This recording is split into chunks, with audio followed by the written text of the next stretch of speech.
I have thought of creating a video to share to you on how you can plan your Japan trip.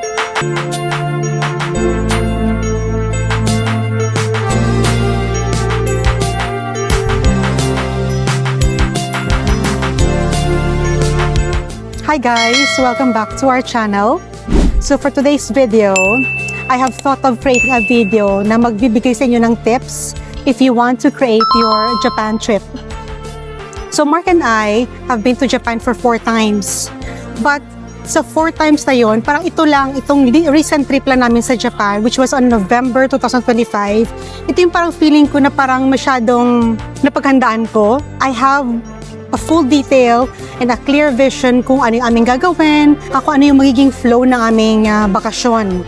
But sometimes, I understand, for example, kung hindi ka pa nagta-travel sa Japan or you've never been to Japan, you have all these questions na paano ako magsisimula? Anong dapat kong i-consider or paano ako mag-create ng itinerary? So I really understand na planning for a trip is really overwhelming. Sa 3 times naming bakasyon ni Mark, medyo maraming mga side hustles.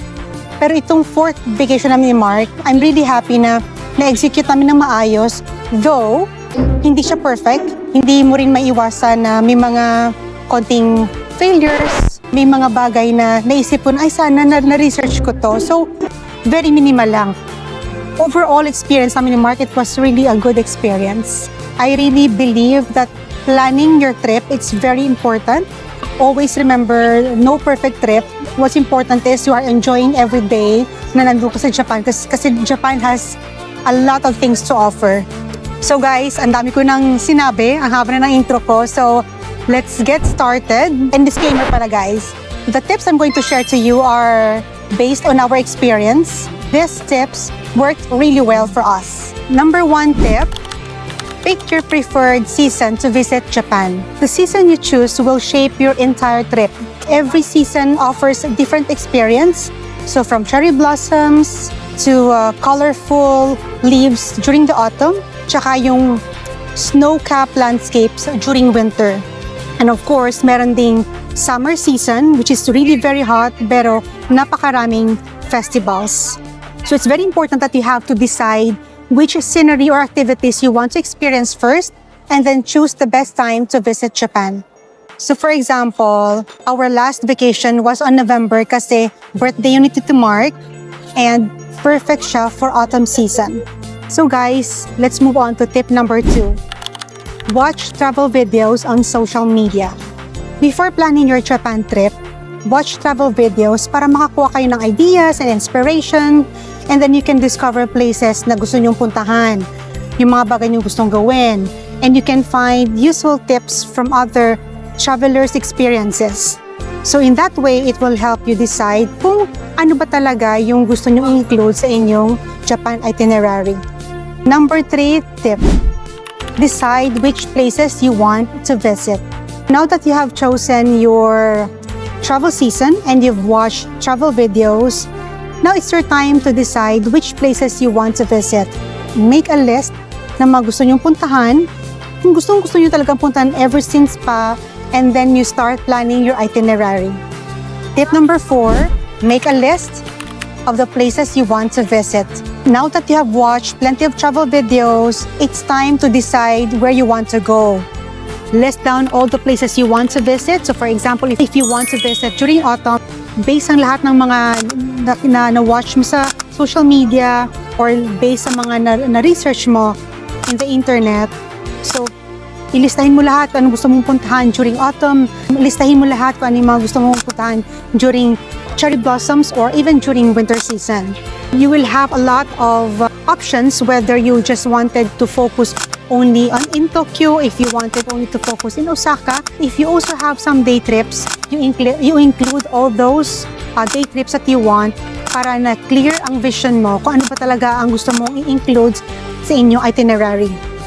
Tip number 5, use AI tool to help you plan your future Japan trip. Now, here's the exciting part. Planning your trip using AI is very, very helpful. Kaya nasabi ko sa inyo kanina na yung latest na trip namin, Mark, was successful kasi ChatGPT, specifically ChatGPT, really helped me kung paano ko ipaplan yung aming trip ni Mark sa Japan. If you are planning day trips from Tokyo, tanungin sa ChatGPT kung ano ba yung mga best place to stay based on your destination. So for example, our day trips include Mount Fuji, Mount Takao, and yung Kamakura. After nung 3 day trips na yon, we also have planned to travel to Nagano. So based on our itinerary, ChatGPT will recommend you kung saan ba talaga yung pinaka-convenient na base para na mas madali sa inyong mag-travel para sa inyong mga day trips. So according to ChatGPT, he said na magandang magstay sa Shinjuku. This makes planning much more easier and can save you both time and unnecessary travel. So tip number 6, choose the right base. If it's your first time to travel to Japan, I recommend using Tokyo as your base. Si Tokyo, napakarami ng districts. Each district has its own unique vibes. Yung mga famous and popular districts in Japan are Shinjuku, Shibuya, Asakusa, Ueno, and Ginza. Take some time to research each area and choose kung ano yung pinaka-best na fit sa inyong travel style and then the attractions you want to visit. Tingnan nyo rin guys kung ano yung mag-fit sa inyong budget kasi for example, si Shinjuku and Shibuya, definitely they are very expensive areas. But one thing I will tell you guys, even though we have decided ni Mark to stay in Shinjuku, nakahanap kami ni Mark ng residential area sa Shinjuku na mura lang siya. So I think it was in 7 days, I think nasa around 2,000 dirhams lang yung aming 7 nights. So you can stay in those areas, but you can also find places na hindi man mismo sa center ng Shinjuku or hindi man center ng Shibuya, pero you can find places na makakamura kayo. Tip number 7, plan your itinerary by district. Based on the number of days you have in Japan, organize your itinerary by district or area. So for example, on our first full day, we explored Shinjuku. So we list down all the places na gusto namin puntahan ni Mark sa Shinjuku. First, we went to Jingugain Ginko Avenue. Yun yung best spot for autumn foliage. Then we moved to Meiji Shrine. And then we moved to Meiji Jingu Garden. And after that, nag-lunch kami ni Mark. And then in the afternoon, actually, may bala kami ni Mark pumunta noon sa Yoyogi Park, but because meron kaming gustong puntahan na famous train spot, nakalimutan ko guys kung anong lugar na yon. Ipa-flash ko na lang sa screen kung anong lugar na yon. Pero we chose that spot. That was a very scenic spot kasi makikita mo doon na yung 2 trains na dumadaan. So we chose that place instead of Yoyogi Park. And then after Yoyogi Park, we went to Takeshita Street. Actually, hindi naman kami masyadong taga doon ni Mark kasi we were planning to go to Omotesando. Yun nga lang, dahil sa napakabilis na ng oras, from Takeshita District, naglakad kami ni Mark towards Omotesando. Kaso nga that time, parang I think pa 6 o'clock na ata yun. Sabi ko kay Mark, wag na lang, uwi na lang tayo kasi nga the next day, kailangan pa namin ni Mark magbiyahe papuntang Mount Fuji.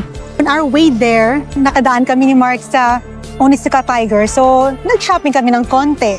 That's why it's very important, guys, that you have to plan your trip very well. So on our 4th day, we had our Mario Kart, which is based sa Shinjuku, and then after that, we focused on our itinerary around Asakusa. The reason for doing this is to avoid wasting time traveling back and forth. So if you want to explore and save time, yun ang pinaka-best na gawin mo na kailangan one area lang, dapat doon lang iikot ang itinerary mo. Another example, para medyo mas clear sa inyo. So for example, gusto namin pumunta ni Mar sa Shibuya Crossing. We want to see Hachiko. So yung area na yun, nandun lang yun, malano lang sila magkakalapit lang. After Shibuya, we want to go to Shinjuku kasi malapit lang din yan siya. Then after that, we want to go to Asakusa. Then later on, we realized na gusto pala namin pumunta ng Harajuku. So, hindi namin na-plan ng mabuti yung trip na yon from Shibuya, Shinjuku, Asakusa, and then babalik kami ng Harajuku. Nag-waste kami ng time papuntang Asakusa and then going back to Harajuku, which is si Shinjuku, malapit lang kay Harajuku. So, gets you guys na parang kailangan yung itinerary nyo, yung i-build yung itinerary, dapat within that area lang. When I said na use ChatGPT, you list down all the places you want to visit and then tell ChatGPT to create an itinerary for these places. So, siya na bahala dyan kasi nga tuturuan kanya kung ano munang uunahin mo tsaka kung ano yung mga pagkakasunod-sunod. Clear? Now we move to tip number 8. Plan your itinerary based on your energy and your travel time. We had 10 full days in Japan and 3 doon we have 3 day trips. To avoid feeling rushed, I decided na i-spread out yung aming day trips in between our city explorations. Most of our day trips require an early start, a lot of walking and following a specific train schedules na hindi pwedeng ma-miss namin ni Mark. I'll share to you guys our itinerary. So on day 1, we explored Shinjuku and Harajuku. On day 2, we went to Mount Fuji and extended our trip overnight in Kawaguchiko so we can continue exploring Mount Fuji on day 3 without feeling rushed. In the late afternoon, we traveled back to Shinjuku and explored the area at night. On day 4, meron kaming Mario Kart. And after our Mario Kart, we explored Asakusa. Day 5 was our trip to Kamakura. Day 6, it was our day trip to Mount Takao. If you notice guys, yung aming day trip sa Kamakura, tsaka yung aming day trip sa Mount Takao, nagkasunod-sunod kasi I don't have any options anymore. Yung day na magma-Mount Takao kami, yun na yung last day namin sa Tokyo and we cannot insert that schedule after ng Nagano kasi wala na talaga kaming gipit na sa oras. So far, yung aming Kamakura and then the next day was Mount Takao, okay naman siya. Hindi naman kami yung ganung kapagod na pagod kasi nga siguro nakapag-adjust na rin yung katawan namin ni Mark sa sobrang dami ng lakad. On day 7, we traveled from Tokyo to Yamanouchi to see the snow monkeys. On day 8, we traveled to Nagano to visit Togakushi Shrine. On day 9, we visited Narajuku. It is an Edo period post town which is ang ganda talaga, grabe, parang wala ka sa Tokyo, ibang-iba yung vibes na doon. And then in the evening, we explored Zenkoji Temple. On day 10, we traveled from Nagano back to Tokyo, pero this time, nagstay kami ni Mark sa Ueno kasi inisip ko na one day lang naman kami magsastay doon, so the next day, babiyahin na kami ni Mark pabrikan Dubai. So inisip ko na mas convenient magstay sa Ueno kasi wala nang stopover sa train with all the luggages na bitbit namin ni Mark. So that last day, relax na lang yun siya. So last minute shopping, pumunta kami ni Mark sa Ginza. Hinanap namin yung famous spot ni Tokyo Skytree. So guys, let's move to tip number 9. Use Klook to find best day trips. For your day trips, check Klook. Yun talagang aming hinahanapan ni Mark ng mga day trips. So they have a lot of options, different options available, and it will help you choose kung ano ba talaga yung best trip based on your schedules, based on your budget, and then of course yung mga places na gusto mo yung puntahan. For example, kami ni Mark, pumunta kami ng Mount Fuji, we went to Mount Takao, we have Kamakura day trips. So Klook offered convenient packages including round-trip transportation and unlimited rides for some routes. So this saved our time from researching train schedules and it made our trip more convenient, especially nung first time namin gawin ito sa Japan. Let's move to our last but not the least, tip number 10. Don't overpack your itinerary. When you plan your Japan trip, huwag niyo masyadong damihan kung anong gusto niyo puntahan kasi sa totoong buhay lang talaga guys, hindi niyo lahat napupuntahan yan.